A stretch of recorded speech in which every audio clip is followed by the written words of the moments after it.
Whenever I'm asked about my first impression of Jordan, I'm at a loss for words. There are certain images that stand out, but none that overpower the other. In Amman, I saw a young city grooving to contemporary rhythms despite its very pronounced age.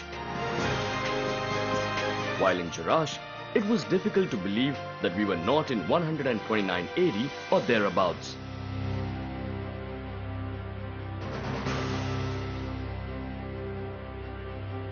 Jordan to me seemed to live in between these two extremes.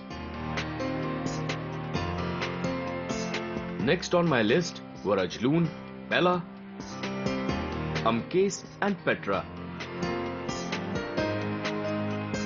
I did not know what to expect, but I was ready to be surprised, and going by my trip so far, I was sure that Jordan would surprise me pleasantly.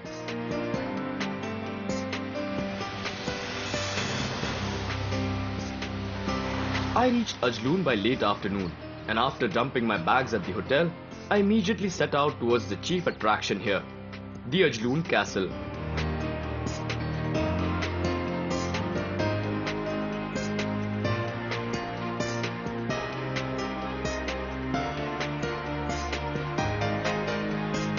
Ajloon is a short distance away from Jerash, about 25 kilometers. The place has a nice Mediterranean climate with warm and dry summers and a pleasant breeze.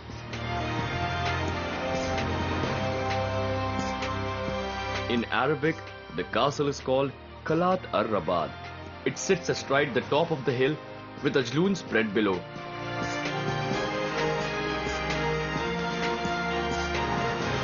As with all tourist destinations, there are souvenir shops casing the castle. I ignored all the souvenir shops on the way, but my feet stopped automatically at the coffee sellers. I confess, the kava is one of the most addictive tastes that I have acquired here. The castle is open the whole week, and you will see a steady stream of families and tourists out for a weekend or a short trip.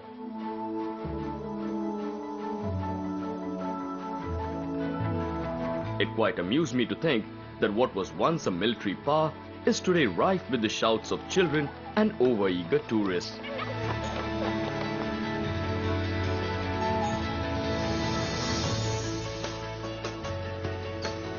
Ajloon Castle is still formidable in its appearance, though some parts of it are broken. It was built to protect trade routes between Jordan and Syria and successfully deterred Crusader invasions. The castle was first built by Izzeddin Usama ibn Mungid between 1184 and 1185 CE.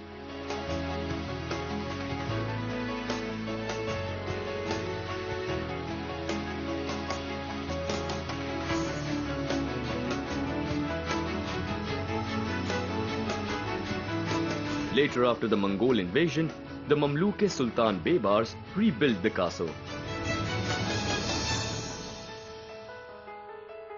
One of the halls in the castle was converted into the Ajloon Archaeological Museum in 1993.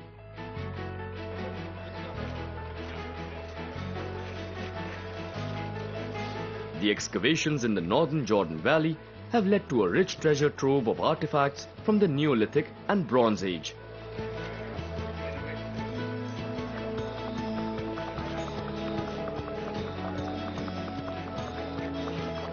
Scores of pottery and utensils found in this region point out that Ajloon has been favored by humans since the ancient times.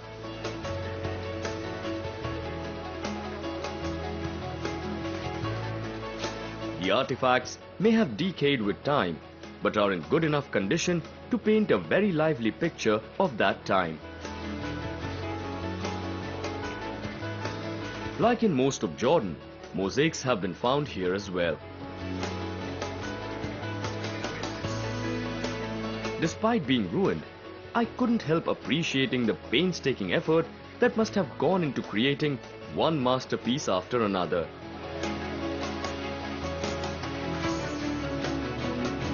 The castle overlooks the Jordan Valley, And if it is a clear day, you can see right up to the Sea of Galilee.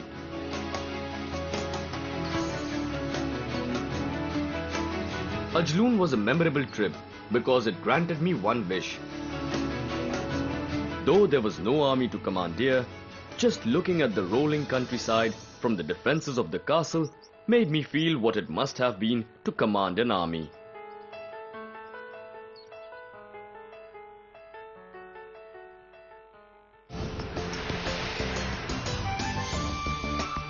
Visit Pella and Quays that reflect a melting pot of cultures in a short while.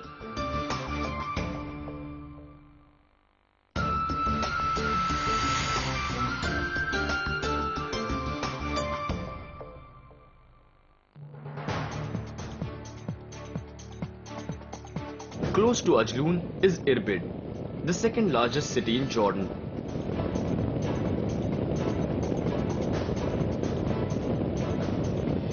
I wanted to visit the mosque,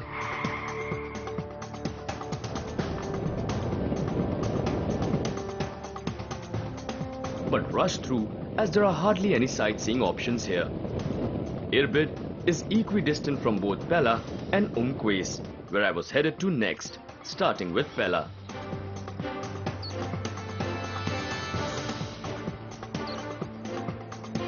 It always amazes me that when everything has fallen into oblivion, these columns refuse to submit to the diktats of time.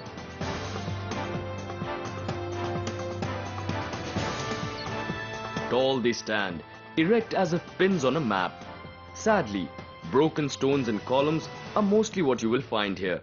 But somewhere in these ruins, you will find a lost civilization.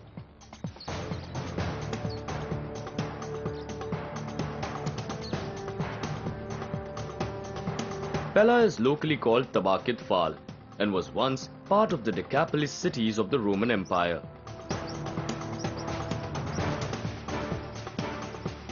It was probably called Pihlam or Pehel by the Egyptian texts. Counting its years from 5000 BC onwards, the city witnessed many change of hands of power, though it prospered in the Greco-Roman times mainly as a trade point.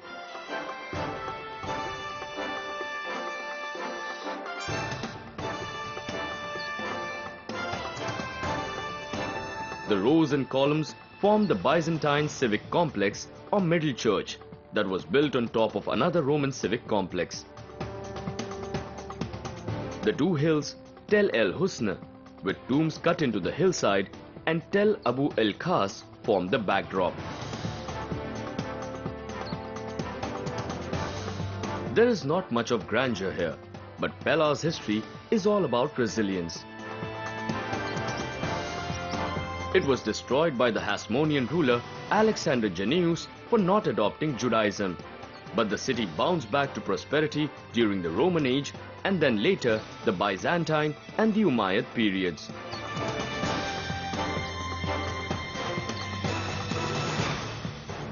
As I walked through the ruins, this line from the nursery rhyme, "All the king's horses and all the king's men could not put Humpty Dumpty together again," kept echoing in my head like a common refrain.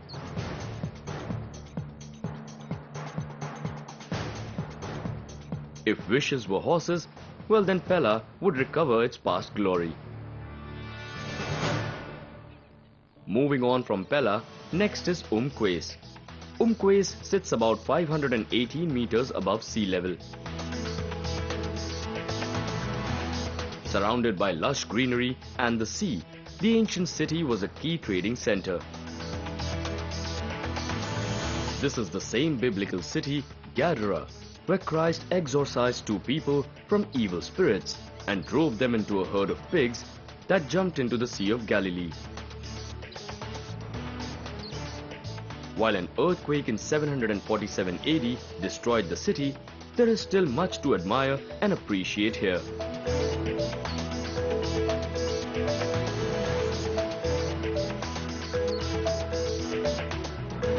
The most popular site here is the West Theatre. This is a very well preserved structure made of black basalt stones.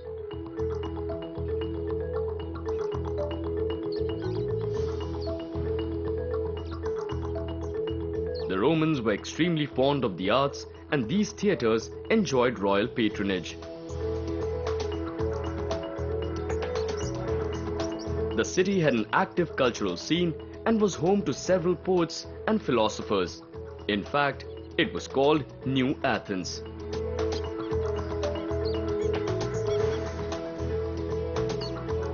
These arenas were not just innocent expressions of art and culture, but came armed with political motives as well. The emperor and the magistrates wooed the public here with their fiery speeches and provided entertainment for votes. Who held power, the public or the rulers, still remains a million-dollar question.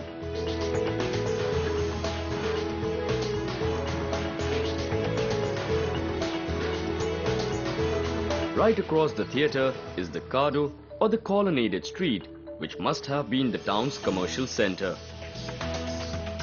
As I watched a steady stream of tourists walking through, I felt that none of these people will ever enjoy walking on plain streets again. The Romans had spoiled us for the 21st century. Another facet highly valued in these ancient civilizations is religion. With the ascension of Christianity in Rome, it quietly spread throughout the empire. The recent excavation of a five-aisled basilica from the 4th century is a case in point. Many believe that the basilica was built to honor the story of the miracle of the Gadarene swines.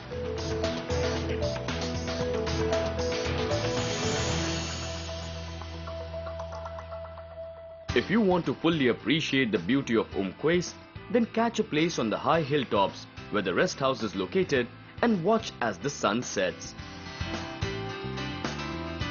I joined a group of people all eagerly looking towards the sea, waiting for the show to begin. And sure enough, nature did not disappoint.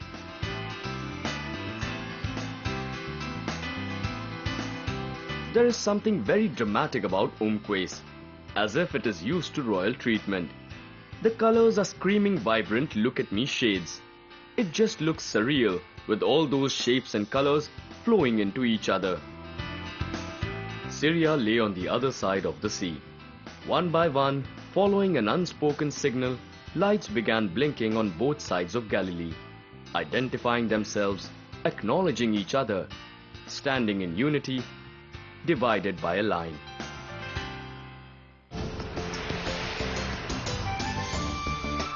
Visit Petra, the capital city of one of the most mysterious races of the world, the Nabateans, in just a little while.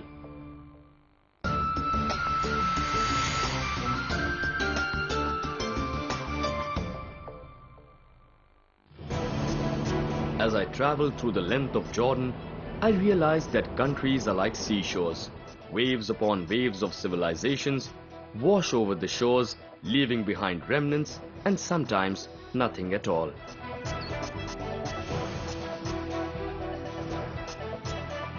My next destination was Petra, a UNESCO World Heritage Site and an interesting place because here you can see one culture braiding with another.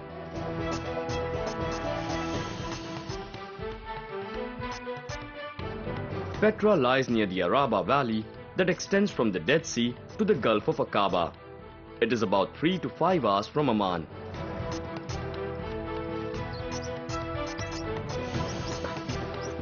Despite the promise of the Turkish baths, I decided to make a beeline to the ancient ruins that the city is known for. Before I forget, let me remind you to buy a headscarf because the heat may get unbearable. So, note to self, learn how to tie a scarf. Wearing with the band or without? With the band. Alright. First thing, you put it here, on the top. Both sides it will be the same tall. Okay. After that, you put that one on the top here. You twisted this one, this side, and you put it on the other side here. You're tucking in here. Okay. That one as well the same, the other side.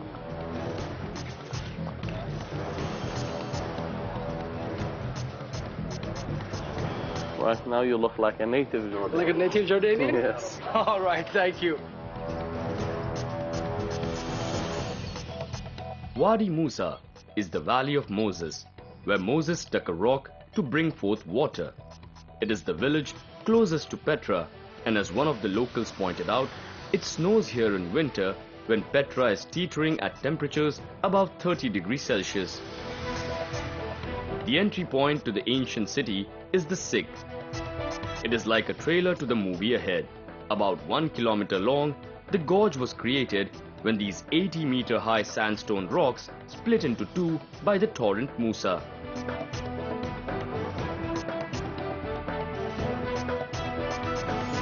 Petra was the capital city of the Nabateans, who founded it in the 6th century BC. Until the invasion of the Romans, the Nabateans ruled Petra, after which they seem to have just disappeared into the night. Everywhere I looked, I saw the marks of an ingenious people. The earlier paved floor has given way to sand, but the water channels carved into the rocks stand out clearly. The Sikh was channeled to supply adequate drinking water to the city, a technology that surpasses Western science by 20 years. In addition to this are the small niches carved into the rocks that were probably the gods of the Nabateans. As the Sikh came to an end, I felt like the Swiss traveller Johann Ludwig Burckhardt, who rediscovered Petra in 1812. In front of me stood the Al-Khazaneh building. It felt like double the impact, as if a blindfold has been removed. All 43 meters in height and 30 meters in width, this massive structure has been carved out of rose-pink rocks. Petra bears the footprints of two cultures. However, the treasury is the only rock-cut building that is purely Alexandrian and Hellenistic in character, not Nabatean. The dead giveaways are the floral carvings and columns.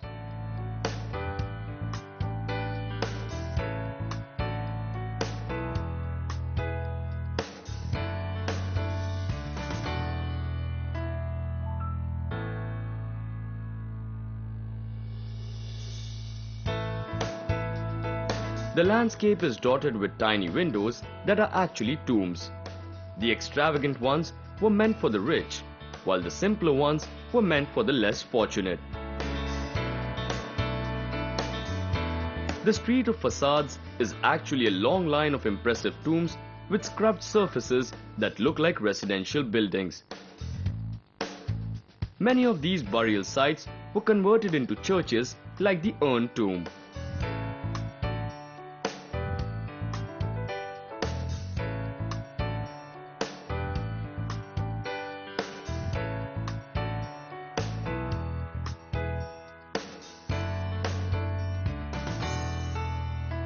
Petra is a victim of its own popularity. Thousands of curious visitors come to this centuries-old city, disturbing its natural equanimity. Apart from this, natural erosion and flash floods have made Petra extremely vulnerable.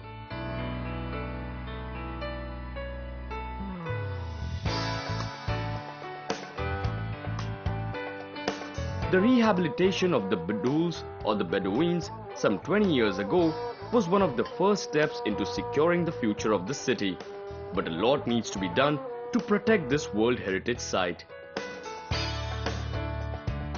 There is something solitary about these mountains, and yet you don't feel isolated.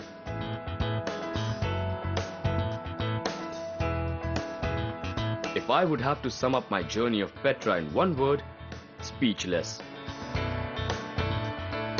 I'm not really a rock person, as I prefer beaches to boring rock faces. But the sheer artistry of nature in Petra left me open-mouthed.